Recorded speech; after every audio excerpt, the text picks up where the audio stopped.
نحمده ونصلي ونسلم على رسوله الكريم اما بعد فاعوذ باللہ من الشیطان الرجیم بسم اللہ الرحمن الرحیم۔ سب سے پہلے تو میں نہایت ہی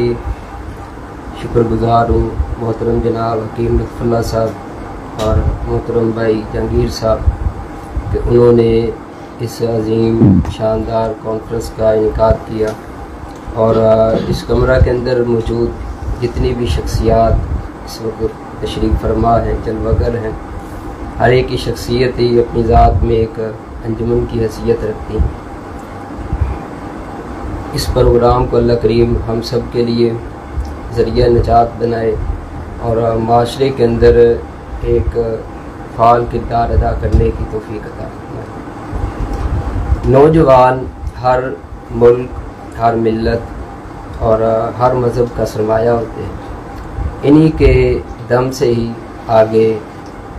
معاشرے کے اندر بہتری آنی ہوتی ہے، اور انہی کے کردار کی وجہ سے ہی معاشرے کے اندر بگاڑ پیدا ہوتا ہے۔ نبی پاک صلی اللہ تعالیٰ علیہ وآلہ وسلم کی سیرت طیبہ کی طرف اگر نگاہ ڈالی جائے تو نبی پاک صلی اللہ تعالیٰ علیہ وآلہ وسلم نے نوجوانوں کی تیار فرمایا قیادت کے لیے۔ بہت بڑا المیہ ہے ہمارے معاشرے کا، اور اس وقت جو ہمارے رہبر ہیں، ہمارے رہنما ہیں، ہمارے جو لیڈر ہیں، اس وقت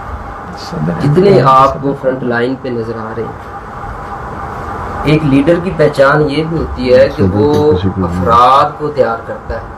وہ اپنی سوچ، اپنی فکر اور اپنے نظریات کو آگے منتقل کرنے کے لیے اپنے جیسے لوگ تیار کرتا ہے۔ اگر اس طرح کی سچویشن، اس طرح کی صورتحال نظر آ رہی ہو تو آپ کو سمجھ جانا چاہیے کہ یہ عظیم لیڈر ہے، ورنہ آج صورتحال یہ ہے کہ جو نوجوان حق کی آواز بلند کریں، جو نوجوان اپنے حق کے لیے اٹھیں، جو نوجوان معاشرے میں بہتری کے لیے کردار ادا کرنا چاہیں، یہی وہ اوپر بیٹھے ہوئے لوگ ہوتے ہیں جن کو لوگ بہت کچھ سمجھ رہے ہوتے ہیں، وہ ان کو دبا رہے ہوتے ہیں۔ نبی پاک صلی اللہ تعالیٰ علیہ وآلہ وسلم کی سیرت طیبہ کی طرف اگر دیکھا جائے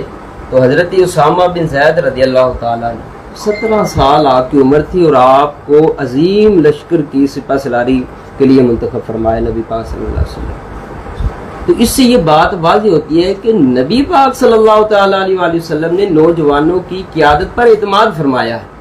ان کو موقع عطا فرمایا ہے۔ آپ صحابہ اکرام علیہم رضوان کی سیرت طیبہ کو دیکھیں کہ نبی پاک صلی اللہ تعالی وسلم نے ان کی تربیت کس طرح فرمائی، اور حضرت علی رضی اللہ تعالیٰ عنہ جیسے جتنی عظیم شخصیات تھیں، نبی پاک صلی اللہ تعالیٰ علیہ وآلہ وسلم کو ان کو آگے لے کے ان کو بتایا، ان کو سکھایا، اور پھر یہی وہ صحابہ اکرام عظیم شخصیات تھی جنہوں نے دین اسلام کا پیغام جو ہے وہ کونے کونے تک پہنچایا، بڑی بڑی عظیم فتوحات ان لوگوں نے کی۔ تو یہ نبی پاک صلی اللہ تعالیٰ علیہ وآلہ وسلم کے تیار کردہ عظیم لوگ تھے، عظیم نوجوان تھے جنہوں نے آگے شجر اسلام کی آبیاری فرمائی۔ اور اسی طرح نبی پاک صلی اللہ تعالیٰ علیہ وآلہ وسلم آپ نے حضرت عباس رضی اللہ تعالیٰ عنہ کے بارے میں فرمائی، یا غلام اعلمک کلمات، اے لڑکے، اے نوجوان، کیا میں تجھے چند کلمات نہ سکھاؤں؟ حضرت یا رسول اللہ ضرور۔ تو آپ نے فرمایا کہ تم اپنے رب کو یاد کرو، وہ تمہیں یاد فرمائے۔ اب سب سے پہلے دیکھیں نوجوان کی جو قیادت کے لیے تیاری ہے اور نوجوان کی تربیت جو ہے، وہ سب سے پہلے رب کے ساتھ تعلق جوڑنا ہے، تعلق کو مضبوط کرنا ہے۔ یہ بات ذہن میں ڈالی جا رہی ہے کہ رب کو یاد کرو۔ جب یہ تعلق، یہ یقین اتنا پختہ ہو جائے گا کہ رب تبارک و تعالیٰ کو یاد کرنے سے رب مجھے یاد فرمائے گا، تو باقی کے معاملات کے اندر جو تقویٰ، پرہیزگاری، یہ ساری چیزیں دل کے اندر پیدا ہونا شروع ہو جائیں گی۔ تو سب سے پہلی جو چیز ہے، جو ہمارے بڑے بڑے سربراہان ہیں، جو لیڈران جتنے بھی اس وقت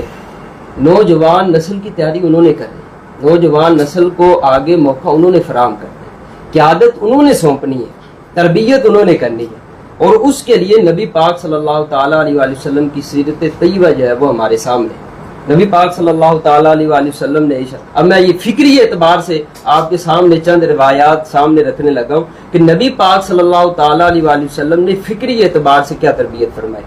آپ نے ارشاد فرمایا کہ میری جو اہل بیت ہے وہ کشتی نوح کی مانند ہے، تم میں جو اس پر سوار ہوگا نجات پا جائے گا۔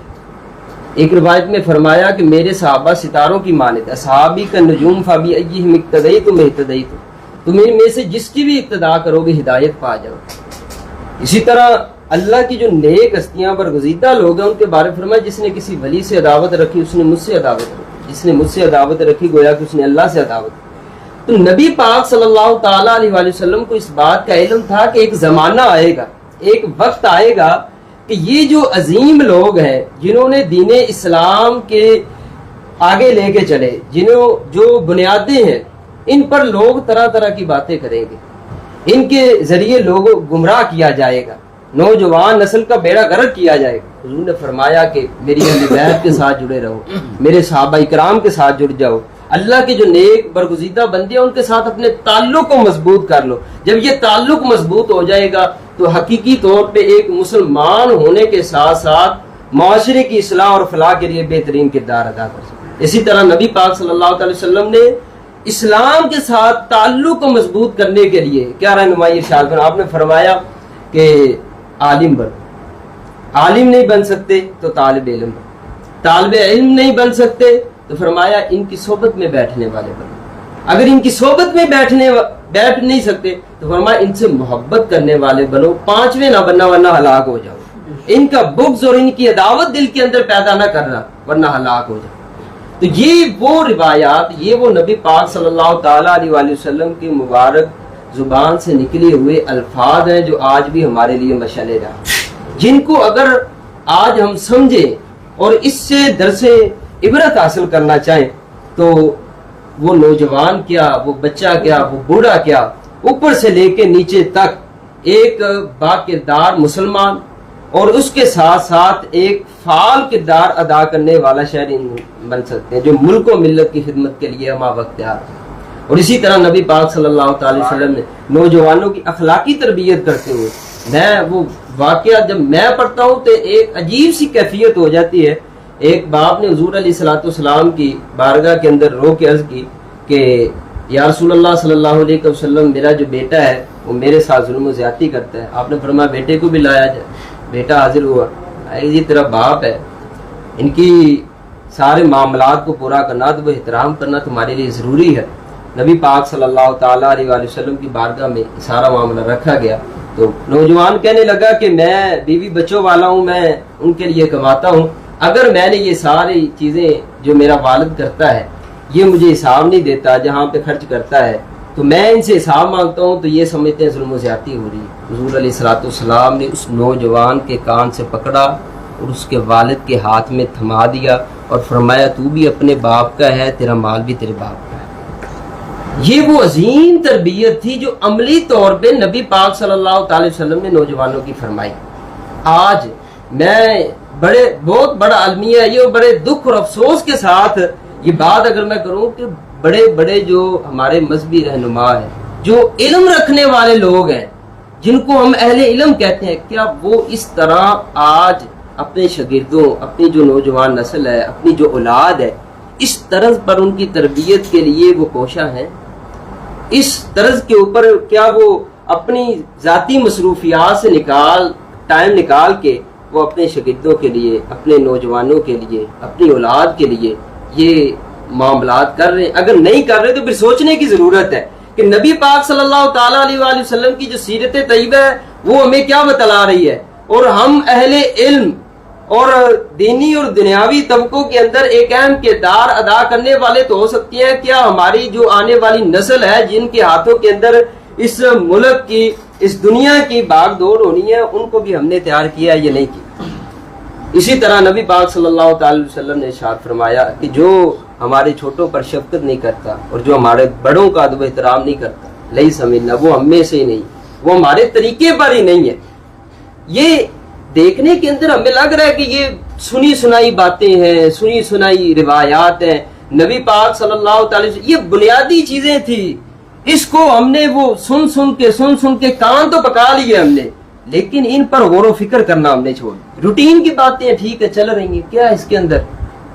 روٹین کی باتیں سمجھ کے ان کو ہم نے سائڈ پہ رکھنا شروع کر دیا۔ اگر کہ ان کی حقیقت کو اگر دیکھا جائے اور حقائق پر نظر رکھی جائے تو یہی وہ چیزیں تھی جو معاشرے کی بنیاد تھی، جو نوجوانوں کی تربیت کی بنیاد تھی، اور یہی وہ چیز تھی جن کے ذریعے، جن کے اوپر عمل کر کے معاشرے کے اندر بہتری آنی تھی اور نوجوان نسل نے تیار ہونا تھا۔ اور یہ کہاں سے آنی تھی اور ان کا محور و مرکز کیا تھا؟ وہ والدین کی گود تھی جہاں سے بچے کی تربیت ہونی تھی، پھر آگے جا کے وہ استاد کے، وہ کہہ لے کہ مدرسہ تھا، وہ سکول تھا، وہ کالج تھا، وہ یونیورسٹی تھی جہاں سے اس نے سیکھنا تھا، پھر آگے جا کے اگر تھوڑا سا اس کو تفصیل سے دیکھا جائے تو وہ مرشد تھا، ٹھیک، وہ آگے اگر دیکھا جائے تو وہ اس ملک و ملت کے رہنما ہیں، جو لیڈر ہیں وہ ہیں کہ جن کے ذریعے اس نوجوان نسل نے سیکھنا تھا۔ آج المیہ یہ ہے کہ یہ جو سیکھنے سکھانے والا ماحول تھا، یہ جو تربیت والا ماحول تھا، یہ جو عقیدے کی اصلاح تھی، یہ جو فکری اصلاح تھی، یہ جو عملی اصلاح تھی، یہ جو اخلاقی اصلاح تھی، اس کے اوپر ہمارا کتنا فوکس ہے، کتنی اس کے اوپر ہماری پابندی رہی۔ یہ آج ہر طبع، والدین، استاد، وہ رہبر و رہنما، وہ مرشد، یہ سب کو سوچنے کی ضرورت ہے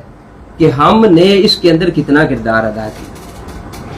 اور اسی طرح نبی پاک صلی اللہ تعالی وسلم نے ارشاد فرمایا کہ تم میں قیامت والے دن سب سے زیادہ مجھے محبوب، میرے قریب تر وہ ہوگا جس کے اخلاق سب سے زیادہ اچھے۔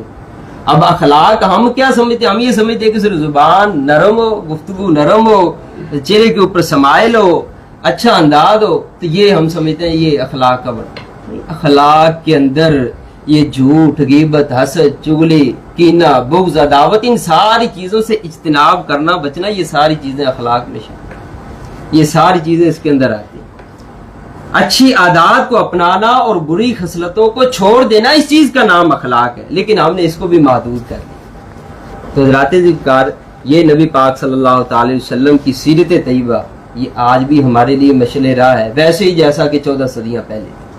ضرورت صرف اس امر کی ہے کہ جو ہم صرف پڑھ رہے ہیں نا، وہ ایک ہمارے بزرگ ہیں، وہ فرماتے ہیں کہ دنیا کے اندر جتنی بھی اچھی باتیں تھیں نا، وہ ساری ہو چکی۔ دنیا کے اندر جتنی اچھی بھلائی کی باتیں تھی، خیر کی باتیں تھی، وہ ساری ہو چکی ہے، اب اس پر عمل کرنا باقی رہے۔ جس دن یہ عمل شروع ہو گیا، معاشرے کے اندر بہتری آنا شروع ہو گیا۔ اللہ کریم کی بارگاہ میں دعا، اللہ تعالی ہمیں اس پر عمل کرنے کی۔ جی ویورز، اگر آپ نے ابھی تک ہمارا چینل سبسکرائب نہیں کیا تو سبسکرائب کیجیے اور ساتھ میں دیے گئے گھنٹی کے بٹن کو ضرور دبائیے تاکہ اپڈیٹس آپ کو باقاعدگی سے ملتی رہیں۔